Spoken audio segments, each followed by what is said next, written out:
O Goberno de Boiro decidiu convocar unha rolda de prensa para aclarar o que cualifican de intoxicación informativa por parte de algúns grupos da oposición en relación á instalación dos depósitos de gas no casco urbano. Gas Natural solicitou autorización para ubicalos nesta zona por considerará máis indicada para o suministro mentre se realiza o cambio de propano a gas natural. Sería, polo tanto, unha instalación provisional durante 5 meses de 2 depósitos de 5 metros cúbicos cada un.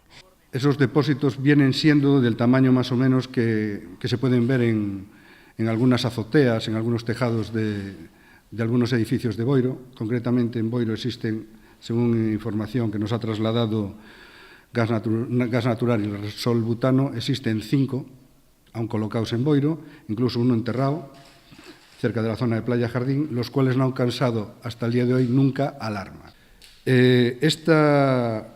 Esta planta provisional de esos 2 depósitos, en la solicitud que presenta Gas Natural, solicita un plazo de 5 meses. En contacto con la empresa, ellos calculan que la transformación dure aproximadamente 4 meses.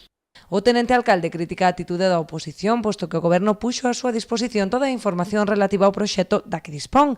Consideran que as críticas a algúns grupos tan só teñen por obxectivo manipular a opinión pública con afán electoralista. Existen solo 2 escritos, concretamente uno del Partido Socialista y otro de un vecino, que han solicitado ver los expedientes que están a su entera disposición.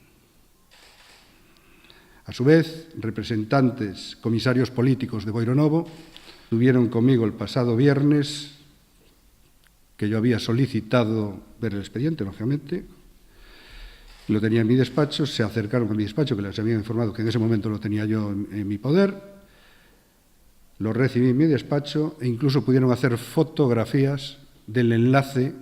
Aclaran, ademais, que o cambio de propano a gas natural será moi beneficioso, posto que reduce as emisións contaminantes e non suporá custo adicional para os veciños. Neste sentido, lembran que xa se ten acometido noutros municipios sen maiores incidencias.